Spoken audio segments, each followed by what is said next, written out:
6 मार्च 2025 रात के लगभग 11 बजे विदेशी कुछ लोग एक तीर्थ स्थल पर घूमने के लिए आए हुए थे, लेकिन वहां पर रात की सुनसानी में दो महिलाओं की चीखने की आवाज़ें आ रही थी, जो कह रही थी help help please help me. ये आवाज़ 1-2 किलोमीटर के दायरे में गूंज रही थी। जब लोगों ने ये आवाज़ सुनी, वो घबराते हुए उनके पास आए और पूछा कि क्या हुआ। उन औरतों की हालत कुछ ऐसी थी कि वह कुछ बोलने के लायक नहीं थी। वो बहुत ही बुरी तरह घबराई हुई थी। वहीं पे 2 और पुरुष खड़े थे, लेकिन वो भी बोलने की स्थिति में नहीं थे और बहुत ज़्यादा घबराए हुए थे। तभी किसी ने 112 नंबर पर पुलिस को कॉल किया और लोकेशन भेजी कि हम इस लोकेशन पे हैं, यहाँ कुछ हुआ है, आप आ जाओ। और जब पुलिस वहाँ पर आई और उन लोगों से जो पूछा और उन्होंने जो बताया, वो अपने आप में ही एक भयानक था। वो ऐसा सच था जिसे सुनकर कोई भी काँप उठेगा और शर्मसार हो जाएगा। और जो उनके साथ हुआ था उसका असर सिर्फ हिंदुस्तान पे ही नहीं बल्कि 2 देशों में और भी पड़ा। और ये जो खबर थी वो सोशल मीडिया पर तेज़ी से फैलने लगी और 3 देश इसकी लपेट में आ गए। ऐसा क्या हुआ था उन 3 लोगों के साथ, आइए जानते हैं आज की इस पूरी कहानी को। आदाब, नमस्कार, सत श्री अकाल। मैं हूँ शबनम खान और आपके सामने लेकर आई हूँ फिर से जुर्म की एक और नई अनोखी दास्तान। ये सच्ची घटना है। सनापुर एक झील है, वहाँ का ही ये 4 पर्यटक यानी टूरिस्ट होते हैं जो कि घूमने के लिए आते हैं। आपने देखा होगा कि 50 के नोट पर एक मंदिर बना होता है और लिखा होता है एमपी, यानी कि एक ऐसी जगह जहाँ पर बहुत सारे मंदिर हैं, तीर्थ स्थल है। वहीं पे ये 4 विदेशी लोग घूमने आते हैं, जिसमें कि एक इजराइल की महिला होती है जिसकी उम्र 27 साल होती है। एक अमेरिका का नागरिक होता है जिसकी उम्र लगभग 22 साल होती है, उसका नाम डैनियल होता है। इसके अलावा एक महाराष्ट्र के नासिक का व्यक्ति होता है जिसकी उम्र लगभग 42 साल होती है, उसका नाम पंकज होता है। और एक उड़ीसा का रहने वाला व्यक्ति होता है जिसका नाम विवास होता है और उसकी उम्र 23 साल होती है। ये 4 लोग कर्नाटका आते हैं। कर्नाटका में एक घर होता है यानी एक होम स्टे होता है जहाँ पर विदेशी लोग आकर रहा करते थे। वहाँ से वो घूमने के लिए जाया करते थे क्योंकि वहाँ पर रहकर उनको एक घर जैसा सुकून मिलता था, क्योंकि जो वो स्टे होम की जो महिला थी वो विदेशी लोगों की बहुत अच्छे से खातिर करती थी, बहुत लाड प्यार करती थी, बहुत ज़्यादा उनके साथ अच्छा व्यवहार वो रखती थी, जिससे खुश होकर विदेशी लोग ज़्यादातर उसके घर पर ही रहते थे। जबकि उसका घर इतना ख़ास नहीं था, साधारण सही बना हुआ था, लेकिन वो लोग फिर भी वहाँ पर रहते थे क्योंकि उनको वहाँ पर अपनापन मिलता था, महसूस होता था अपनापन और प्यार मिलता था इसीलिए। तो ये 4 लोग भी आते हैं और उस महिला के घर पर ठहरते हैं, स्टे होम पर रुकते हैं। रुकने के बाद ये 6 मार्च को पूरे दिन मंदिरों में घूमते हैं। लगभग 20 से ज़्यादा मंदिर, खंडल, जंगल ये घूमते हैं और घूमने के बाद शाम को आते हैं, लगभग 8 बजे होते हैं। उस स्टे होम की जो महिला होती है उससे बोलते हैं कि हम दिन भर के घूमे हुए हैं, हम बहुत थक गए हैं, हमें अब कोई ऐसी जगह बताओ जहाँ पर सुकून ही सुकून हो, जहाँ पर हम लोग बैठें, लेटें, अपनी बातें करें, गीत गुनगुनाएं। तो महिला बोलती है कि ठीक है, आपको ऐसी जगह ज़रूर ले जाएंगे, पहले आप खाना खा लो। वो लोग डिनर करते हैं यानी कि रात का खाना खाते हैं महिला के यहाँ। फिर उसके बाद ये लोग अपनी गाड़ी में बैठकर वहाँ से निकल जाते हैं और 4 किलोमीटर वहाँ से दूर जाते हैं। एमपी जो जगह थी वहाँ पर ये घूमे हुए थे, वहीं से 4 किलोमीटर आगे ये जाते हैं। कुंभद्रा नदी होती है, उस नदी को पार कर देते हैं। पार करने के बाद तो वहीं पर एक नहर आती है, वहाँ पर ये अपनी गाड़ी रोक देते हैं। नहर के आसपास पत्थर पड़े होते हैं, वहीं पे पहाड़ भी दूर से नज़र आते हैं। बिल्कुल सुनसान एरिया था। उनको लगा कि ये बहुत अच्छी जगह है जहाँ पर वो आराम कर सकते हैं, क्योंकि वहीं पर उन लोगों ने अपने जो चादर थी, चटाई थी, वो बिछा ली और ऊपर को देख रहे थे तो तारे नजर आ रहे थे, सामने की तरफ देख रहे थे तो उनको पहाड़ दिख रहे थे, पास में नदी बहती हुई दिख रही थी। ये एक नेचर था, यानी कि बहुत ही अच्छा प्राकृतिक नज़ारा था जिसे देखकर वो सभी बहुत ज़्यादा खुश हो रहे थे। और जो स्टे होम की महिला थी वो भी उन्हीं के साथ आई हुई थी।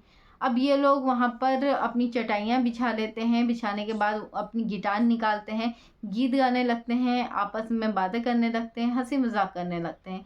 तभी 3 लोग बाइक सवार जो कि बाइक पर बैठकर आते हैं और उनसे आकर बोलते हैं कि आसपास कोई पेट्रोल पंप है। तो जो इजराइल की महिला होती है वो बोलती है कि हम नहीं जानते यहाँ पर पेट्रोल पंप है या नहीं, आप यहाँ से जाओ। वो इतना कहती है कि बाइक सवारों को बहुत अजीब सा लगता है, उसको ऐसा गिल्टी सा फील होता है कि शायद इसने मुझसे कुछ गलत कह दिया है। वो बोलता है कि ठीक है, हम चले जाएंगे, लेकिन तुम मुझे 100 रुपये दो। तो दूसरी जो महिला होती है वो भी कहने लगती है कि क्या बदतमीजी, आप लोग क्यों हमसे बेवजह उलझ रहे हो, आप यहाँ से जाओ, हमारे पास कोई पैसे नहीं है और हमसे पैसे क्यों मांग रहे हो। इतना कहना था कि उन बाइक सवारों को और ज़्यादा बुरा लगने लगता है। फिर वो कहते हैं नहीं लाओ 100 रुपये दो। तभी जो उड़ीसा का रहने वाला व्यक्ति होता है वो 20 रुपये निकाल के देता है और कहता है लो ये रहे 20 रुपये और तुम जाओ। 20 रुपये देने की जो बात सुनता है तो एक व्यक्ति को बहुत ज़्यादा गुस्सा आ जाता है, उसको ठेस सी लगती है कि शायद उसको कुछ गलत कह दिया हो। वो कहता है 100 रुपये चाहिए, 20 रुपये में कुछ नहीं होगा। लेकिन यही कहा सुनी में वो तीनों बाइक सवार उन लोगों को गालियाँ देने लगते हैं, बदतमीज़ी करने लगते हैं। कभी वो कर्नाटका बोल रहे थे, कभी वो तमिल बोल रहे थे। आपत्तिजनक वो शब्द बोलने लगते हैं जिससे इन लोगों में आपस में गाली गलौज हो जाती है। गाली गलौज होते होते ही इन लोगों की बात हथम पाई तक आ जाती है। इन लोगों की मुठभेड़ होने लगती है, आपस में एक दूसरे को मारने लगते हैं। ये दोनों व्यक्ति जो कि कर्नाटका, अमेरिका का, महाराष्ट्र का, ये तीनों व्यक्ति होते हैं। उधर 3 बाइक सवार होते हैं। वो बाइक सवार इन पर बहुत भारी पड़ते हैं क्योंकि ऐसा लग रहा था वो पूरी प्लानिंग के साथ हैं और ये तो घूमने के लिए आए थे, सिर्फ टूरिस्ट थे, इनके पास ऐसा कुछ नहीं था। ऐसी ही मारपीट करते करते ये नदी के किनारे यानी ये नहर के किनारे उन टूरिस्ट को ले जाते हैं और ले जाने के बाद जो कर्नाटका का था और जो महाराष्ट्र का था उनको धक्का दे देते हैं।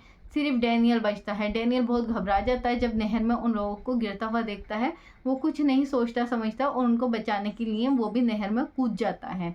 ये जो महिलाएं होती हैं ये सब देख के बहुत बुरी तरह से घबरा जाती हैं। तभी ये तीनों उन दोनों महिलाओं की तरफ बढ़ते हैं और उनको ज़मीन पर गिरा देते हैं और फिर बारी बारी से उनके साथ वो सामूहिक बलात्कार करते हैं। वो महिलाएं चीखती रहती हैं, चिल्लाती रहती हैं, लेकिन उनकी आह और पुकार सुनने वाला कोई नहीं होता है। लेकिन वो इतनी ज़्यादा घबराई हुई थी कि वो अपने आप को बचा भी नहीं पाती और बचाने में असफल रहती हैं। लगभग 1 घंटे तक उन महिलाओं के साथ दुष्कर्म किया जाता है, उनको ठेस पहुंचाई जाती है, शारीरिक मानसिक दोनों ही तरह से वो पूरी तरह से पीड़ित हो जाती हैं। वो कुछ नहीं समझ पाती कि आखिर क्या करना है। वहीं डैनियल बहुत हिम्मत दिखाता है और वो अंधेरे में ही ढूंढने लगता है और जो नासिक का रहने वाला व्यक्ति होता है वो उसको ढूंढ लेता है, लेकिन जो विवास था वो उसको नहीं ढूंढ पाता। उड़ीसा का विवास अभी भी लापता था क्योंकि जब उनको नहर में फेंका गया था तो विवास की घड़ी टूटकर वहीं गिर गई थी। तो अभी सिर्फ विवास की वहाँ पर घड़ी पड़ी हुई थी, बाकी उसका कहीं नामो निशान नहीं था। ऐसा लग रहा था वो नहर में बहकर कहीं चला गया है होता है।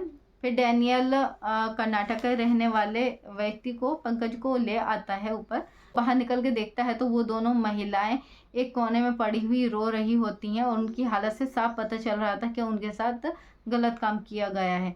और वो बाइक सवार बहुत ही आसानी से अपने काम को अंजाम देकर वहाँ से निकल जाते हैं। ऐसा लग रहा था कैसे वो इसी ही काम के लिए आए थे और इन लोगों को रास्ते से हटाकर वो इन महिलाओं के साथ ही गलत करना चाहते थे। अब इन व्यक्तियों को भी कुछ समझ में नहीं आता कि आखिर ये क्या करें। ये भी बहुत बुरी तरह से घबराए हुए थे और वो महिलाएं भी बहुत घबराई हुई थी। फिर ये महिलाएं चीखने लगती हैं, चिल्लाने लगती हैं, हेल्प हेल्प। हेल्प की आवाज़ दूर तक जाती है, लगभग 1-2 किलोमीटर तक। तो वहाँ पे जो लोग व्यक्ति सुनते हैं इस आवाज़ को, वो उस आवाज़ की तरफ को दौड़ते हैं और देखने लगते हैं कि आखिर ये महिलाएं क्यों चिल्ला रही हैं, क्या हुआ है। वहाँ पर जाकर देखते हैं तो महिलाओं की स्थिति अच्छी उनको नहीं दिखती। उससे साफ जाहिर हो रहा था कि उनके साथ शायद कुछ भयानक हुआ है।